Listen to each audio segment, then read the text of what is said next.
धाराशिव आणि बीड जिल्ह्यात गेल्या 15 दिवसांपासून संततधार किंवा धुवाधार पाऊस बरसतोय। गेल्या 5 दिवसात तर इथली परिस्थिती आणखी बिकट बनली आहे। मात्र धाराशिवचे पालकमंत्री प्रताप सरनाईक आणि बीडचे पालकमंत्री अजित पवार आहेत तरी कुठे असा प्रश्न उपस्थित झालाय। नुकसान भरपाई मिळत नसल्यामुळे शेतकऱ्यांनी मंत्र्यांचे ताफे अडवायलाही आता सुरुवात केली आहे।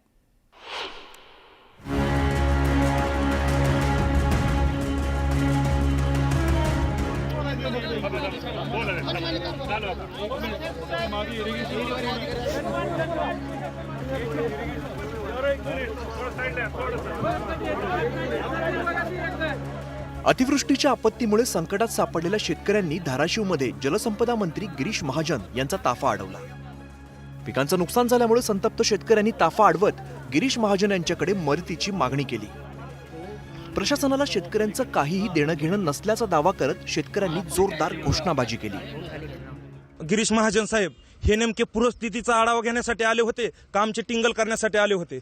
आज हिथं नुसतं ह्या शेतात उतरले आणि वापस गेलेत। आमच्या तिकडे ज्या शेतकऱ्याच्या 40 गाया मेलेल्या आहेत त्या शेतकऱ्याकडे तर जायचं लांबच, कारण हिथं हा रस्ता खचलाय म्हणून साहेब पुढे आले नाहीत। एका शेतकऱ्याला भेट दिली पायाला चिखल न लावणे एवढं काम आहे बसून हिंडणे साहेबाचा एवढंच एका शेतकऱ्याच्या कशामुळे गेले ते पण रोडवरून पंचनामा करायला ज्यावेळेस शेतकरी म्हणले की इथं साईडला चला त्यावेळेस ते खाली उतरले नाही तर ते रोडच्या खाली उतरायला तयार नव्हते। जलसंपदा मंत्री असलेल्या गिरीश महाजनांनी राज्यात ओला दुष्काळ जाहीर करणार नसल्याचे अप्रत्यक्ष संकेत दिले। त्यामुळे शेतकऱ्यांची निराशा झाली।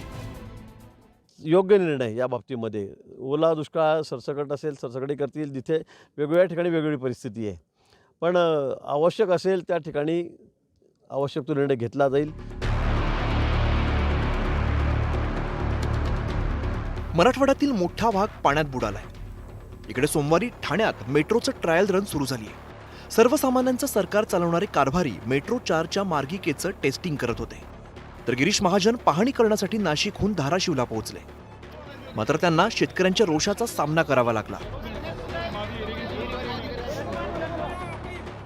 धाराशिवचे खासदार ओमराजे निंबाळकर तर दिवस रात्र एक करून शेतकऱ्यांच्या मदतीसाठी धावतायत। संकटाची पर्वा न करता ओमराजे निंबाळकर मैदानात उतरले।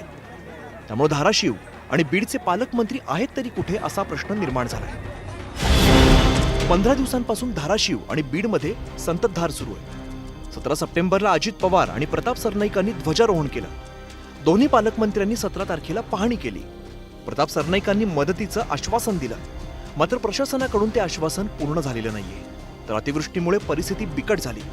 20 तारखेपासून धाराशिव आणि बीड जिल्ह्याला पाण्याचा वेढा पडलाय, पण धाराशिव आणि बीडचे पालकमंत्री वेळीच मदतीला धावले नाही असा आरोप विरोधक करतायत।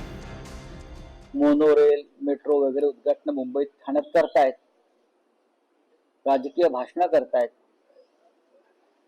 निवडणुकांची आखणी करतायत।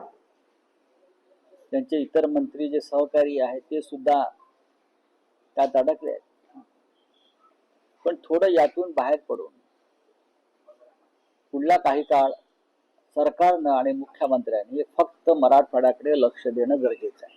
भांडी जेवण बनवण्याचं जे काही साहित्य असते ते झोपण्यासाठी लागणारं साहित्य म्हणजे ह्या सगळ्या जीवनोपयोगी वस्तू घेऊन मी धाराशिवला निघतोय। आज आमच्या गाड्या उपमुख्यमंत्री एकनाथ शिंदे साहेबांच्या माध्यमातून रवाना होतील आणि उद्या सकाळी मी धाराशिवला पोहोचतोय।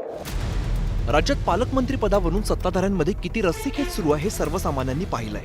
मंत्र्यांना पालकमंत्री पद हवंय, मात्र पालकमंत्र्यांची कर्तव्य पूर्ण केली जात नाही।